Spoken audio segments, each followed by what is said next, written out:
It started like most ordinary days do, harmless, routine, deceptively dull.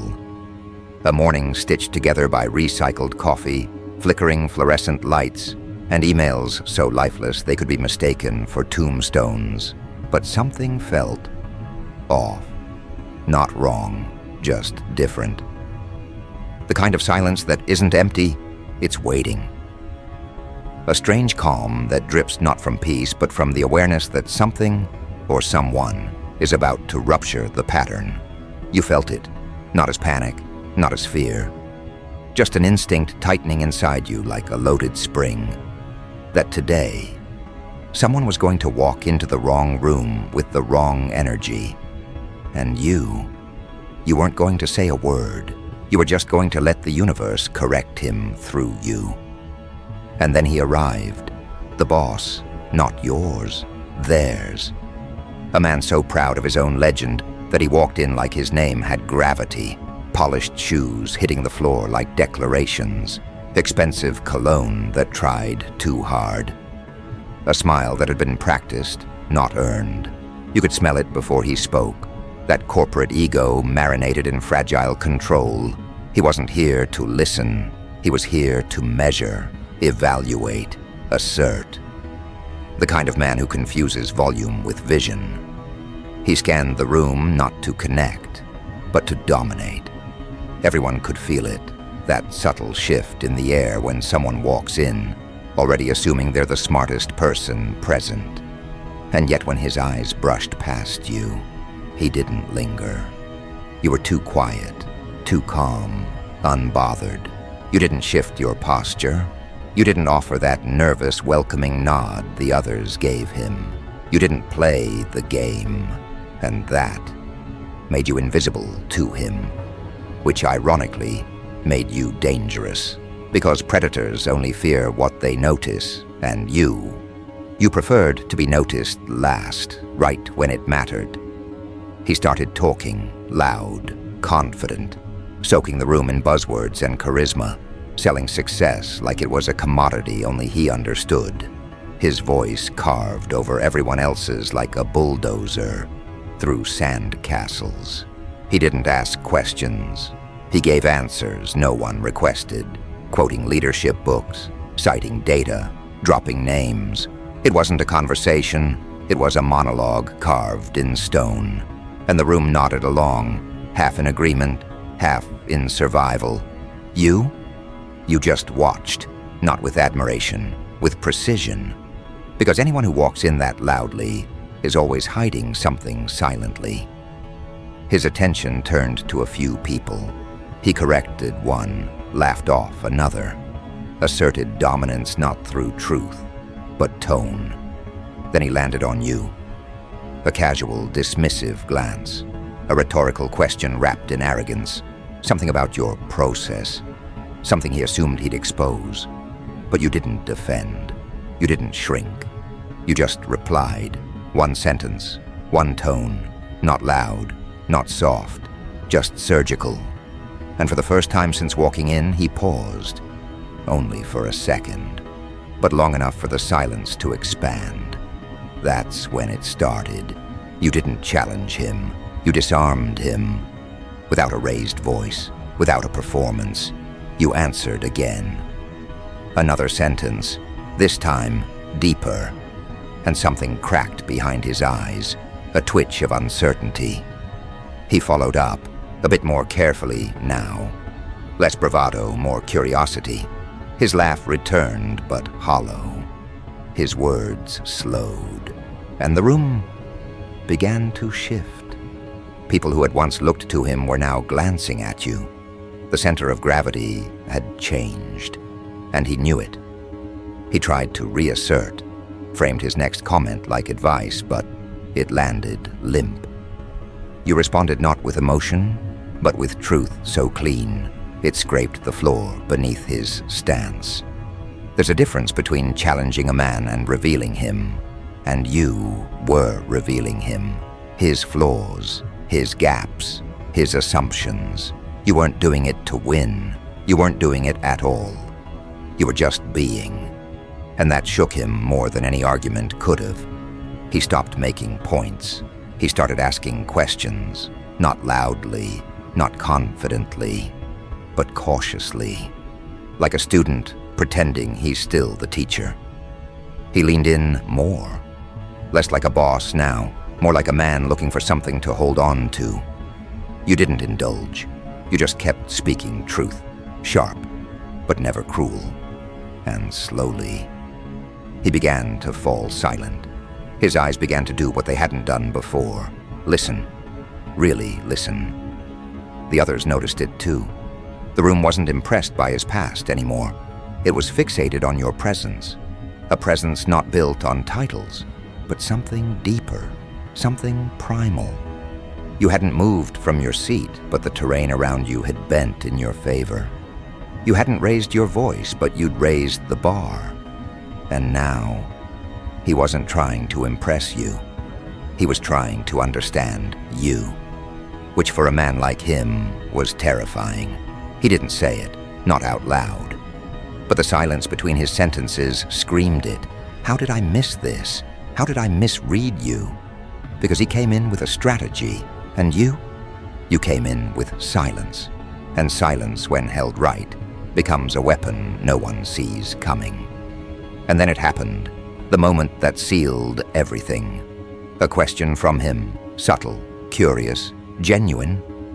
And your answer, short, still, surgical, not only shut the conversation down, it shattered whatever illusion he had left about who he was in that room. Not a leader, not a mentor, just another man with lessons left to learn. And for once he accepted it. He stood up slower than he sat down, not defeated, just different, quieter, as if the volume of his personality had been turned down by the weight of something new. Respect, not the kind you demand, the kind you have no choice but to feel. He gave you a nod, not forced, not performative, the kind of nod men give when they realize the crown they wore was plastic, and the one who never asked for it was already royalty. He walked out of that room no longer in control, but finally in understanding. He came to inspect, to evaluate, to measure. But what he found, he couldn't quantify, he couldn't control, and he sure as hell couldn't forget. And this isn't even the twist, because what really got him wasn't what you said. It was what you didn't need to say. He left the room with his feet, but his mind stayed behind. It circled the silence you carved like a phantom pacing its own grave. The hallway outside felt colder than it did before he entered. That's not because of the temperature. It was because for the first time in years, he was uncertain. The kind of uncertainty that doesn't panic you. It paralyzes you. Because it doesn't scream in your face. It whispers in your chest. He had walked into your atmosphere assuming it would bend to his gravitational pull. But gravity doesn't answer to ego. It answers to mass. And presence, real presence, has more mass than any title on a business card. He canceled the next meeting, just stood there quiet, alone in his car, hands gripping the steering wheel, not out of focus, but reflection. And reflection, for a man like him, was an alien act. Because to reflect, one must first admit that the mirror doesn't lie. And in that mirror now, he didn't see the man everyone feared. He didn't see the strategist, the closer, the rainmaker. He saw a performer who just watched the curtains fall while the audience turned toward someone else. Someone still seated, someone silent, someone like you. He couldn't stop replaying it. The way your eyes didn't flinch, the way your posture didn't shrink to accommodate his, the way you didn't try to win, because winning was never a goal for you. You weren't playing a game. You were just occupying your truth with so much precision that everything else seemed artificial by comparison. You didn't flex your intelligence, it just echoed in the space between his assumptions. That's what undid him. not the sound of your voice, the weight of your restraint. He thought he'd seen it all. Coached Ivy grads, sparred with economists, outmaneuvered psychologists in negotiation rooms. But no one had ever taken him apart without lifting a finger. That day, he didn't meet opposition. He met contrast, the clearest form of truth. The kind of truth that doesn't tell you who you are, it shows you who you aren't. And that revelation hit him like a slow poison, not dramatic, just irreversible. He called someone that night, a colleague, old school, like him. Told him about an interaction that shifted something. But he couldn't articulate why, couldn't explain what you did, because technically, you didn't do anything. That was the most maddening part. You didn't perform, or persuade, or overpower. You just remained, unshaken, as if everything he represented had already expired the moment he entered the room. And while he wrestled with that confusion, you went on with your day, calmly, quietly, as if it hadn't been a battle, because to you, it wasn't. You weren't trying to win power. You were just refusing to dilute your presence. The truth is, you weren't even focused on him. You were simply defending a space, a standard, not against a person, but against a frequency. Because once you've healed past noise, even well-dressed arrogance sounds like static. The next day came. He showed up again, but slower this time, quieter, as if the air had already briefed him on its new rules. He approached not with command, but with caution, not out of fear, but respect. You noticed it in the way he stood, less centered, less theatrical. Like a king who remembered the throne is just a chair without the illusion of fear. He asked to follow up with you, not in front of the room. One-on-one. The others noticed. They sensed the shift, but didn't speak of it, because something sacred had just begun. The recalibration of an identity. And you were the mirror now. The quiet force pulling his chaos into order. Not because you demanded it, but because you no longer bent to anything less. You sat across from him, still silent. And this time, he didn't fill the void. He let the silence breathe. That alone told you everything. The man who once bulldozed space now respected it. He started slow, admitted he'd misjudged the dynamic. That's how men like him apologize, in shadows, behind veils. But even that much was enough. Because it wasn't about ego anymore. It was about understanding. He was learning. And you were allowing. He asked how you do it, not your methods, not your workflow, you. How you hold composure, how you speak with conviction without needing reaction, how you make people listen without ever raising the pitch of your voice. You could have explained it, but instead, you offered him the very thing he came for, the weight of awareness. You asked him a question, not aggressive, not accusatory, just clean, honest, the kind that slices the air without leaving blood. When did you start believing power meant being loud? He didn't answer at first, just stared past you, into a memory he hadn't touched in years. You didn't press, you just waited. Because transformation doesn't need urgency, it needs space. And in that space, something in him cracked, not broken, released. He told you about his past, the environments that taught him dominance equaled respect, the systems that praised volume over value, the mentors who applauded fear over clarity. He wasn't just revealing a story, he was unraveling a blueprint, one that had built him into a mask, not a man.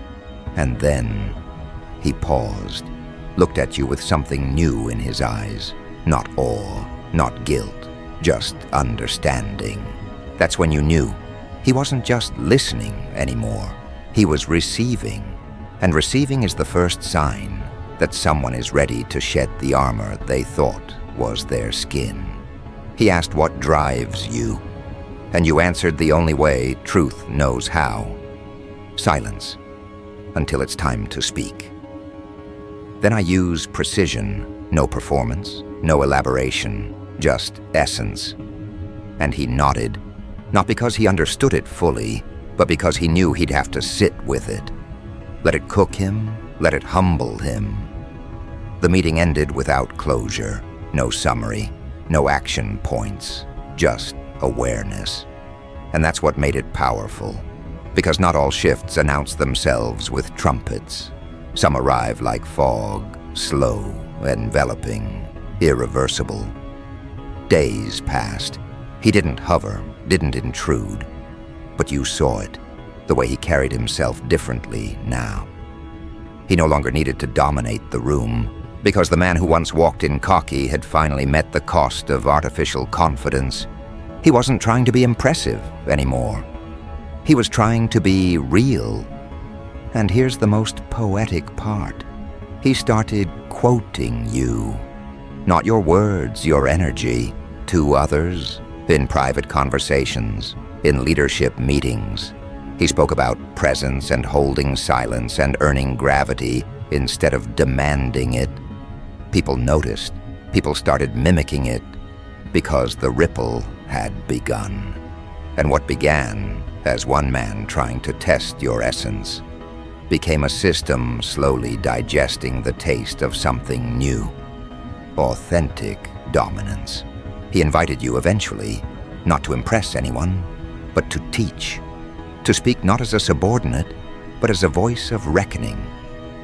The others raised their eyebrows, whispered their confusion. What happened to him? They asked. Why is he so grounded now? But no one could answer it, because transformation, when real, leaves no trail. It just arrives and stays. But here's the part no one knew. He didn't become your fan because you beat him. He became your fan because you revealed him. Because you held up a mirror so ruthlessly clean, he couldn't look away. And from that day forward, he didn't walk into rooms to conquer them. He walked in, hoping they held another you. Someone who wouldn't flinch, wouldn't fold, wouldn't be impressed. Because once a man meets real presence, everything fake begins to rot on contact. And what happens next? That's not his story anymore. That's yours, because now they're all watching you, waiting for you to slip, to blink, to crack. But they don't realize you were never trying to hold it together. You are the storm that walks like still water. And once that realization takes root, everything changes, not externally at first, but in how people carry themselves around you. They walk lighter, speak slower. They don't know they're doing it, but their instincts do. Because something about you disrupts the rhythm they've grown comfortable in. You don't raise your hand to demand attention. Attention arrives before you do. Not because you chase it, but because you no longer repel your nature. You sit among them like a trap door they're afraid to step on. Not because you're waiting to pounce, but because you've proven something far more disruptive. That control can exist without noise, and authority doesn't need permission. They throw challenges in your direction now, but not to test you. To test themselves, to see if they can withstand what you already embody. And when they fall short, they don't blame you. They blame the reflection you awaken in them, the one that whispers, you still have work to do. There's no fanfare in how you move, no decoration in how you speak. And that absence of theatrics becomes the most hypnotic quality in the room. They look at you and wonder, what did you lose to become like this? But that's the wrong question. You didn't lose. You released. You shed illusions like old skin. You let go of the need to be understood, and in doing so, became impossible to misinterpret. Now they cling to every word you offer like it's an answer to something they've never had the courage to ask. Even the ones who used to dismiss you, they're circling back, not with apologies, but with proximity, hoping you'll forget what they said, hoping they can still be part of what you've become. You don't remind them, you don't keep score, because vengeance is too small for the gravity you carry now. You don't look to settle the past, you look through it, and that unnerves them more than revenge ever could. You're not coming for them, because you've already outgrown the places they thought you belonged to. One day, they try again. Not the same way, not loud, not direct. More subtle, passive tones, suggestions, invites. They package manipulation inside compliments now, thinking you'll bite. But you've seen that dance before. The only difference now is you don't even flinch. You dismantle their attempts without raising an eyebrow. You speak once, directly, with language too clean to counter. And their entire effort folds before it can build momentum. They whisper about you now, in elevators, in quiet corridors. Not because they understand you, but because they can't ignore you. They call you different. But what they mean is untouched. You don't operate on the energy they're used to. You don't rush, you don't chase, and you don't explain. And that absence of need, that unnerves them, because they've built their worth on being wanted. You've built yours on not needing to be seen. You've become a kind of equation they can't solve. Every time they think they've figured you out, you do something unexpected, not outrageous, not flashy, just unpredictable in a way that feels intentional, strategic.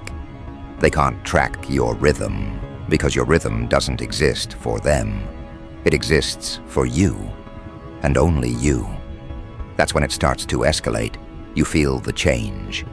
A meeting here, a glance there. The temperature shifts, not in the room, but in their tactics. Someone tries to corner you with passive authority, drops a line meant to provoke, but it falls flat. You respond with a calm so unbothered it feels like a dismissal, and that stings more than any rebuttal could have. Because when someone tries to challenge you and you don't even engage, that's when they realize they're irrelevant to your process. Then comes the real test. They send someone higher up, someone with a reputation, someone known for handling problems, the kind of person who builds rapport through dominance dressed in charm. They walk in with a file in one hand and a grin in the other. You've seen it before. Authority wrapped in good intentions. But beneath it, always the same thing. A desire to pull you into their structure, their control, their understanding. He sits across from you, says he's heard a lot, asks you to talk about your approach. What he's really asking is, where's the switch? What's the pattern? Where do I plug in control? But you don't give it to him. You speak plainly, briefly. You give only what is required, never more. And you watch him search for levers that don't exist. No buttons, no hinges, no chinks in the armor. He adjusts, tries new angles, offers compliments dipped in skepticism, waits for you to overstep. But you don't. You meet every word with poise that's beyond rehearsed, because it was never practiced. It's real. And that's when he stops, just for a second. He leans back, looks at you differently, and you see it in his eyes, the understanding that he won't be able to shift you. Not because you're difficult, but because you're beyond persuasion. You're not anchored in response. You're built in principle. After that, the tone changes, not for you, for them. Conversations shift when your name comes up. Voices soften, words become cautious. Not because they fear you, but because they've learned something crucial. They can't frame you. They can describe you, but they can't define you. And without definition, they can't control perception. And without control, they feel exposed. But the most poetic part? You never asked for this. You didn't campaign for influence. You didn't angle for recognition. You were just consistent, honest, relentlessly aligned with your own code. And that alignment, it burns through manipulation like fire through paper. You've made clarity fashionable again, not by shouting it, by living it. People start coming to you now, not for favors, for calibration. They want to know how you think, how you choose, how you manage pressure without folding. You don't give them the full map. You give them pieces, breadcrumbs, and you watch who's actually willing to do the work. Because not everyone deserves the full path. Some only want shortcuts to look like they've arrived. But you know, arrival is earned, not mimicked. Then comes the final turn, the original boss. He approaches you again, not to reassert, but to appreciate. He doesn't use big words this time, just a quiet acknowledgement. A sentence that carries weight. I finally get it. You nod, not for him, but for yourself. Because in that moment, you're not witnessing his apology. You're witnessing your confirmation that all those years you held your ground, walked your path, honored your intuition. They weren't invisible. They were being recorded by the universe. And now the playback is happening in real time. You thank him briefly, no fanfare, no performance, just a nod returned. Then you move forward. Because your life isn't about proving who you are. It's about becoming who you refuse to dilute. And as you walk away from that final chapter, something clicks in the background. Not applause, not praise, just alignment. You were never trying to be the loudest. You just chose not to betray yourself for acceptance. And now, they don't remember the volume you carried. They remember the weight. Because real influence, it doesn't come from posture. It comes from precision. It doesn't erupt. It arrives. And when it does, it changes the entire landscape forever.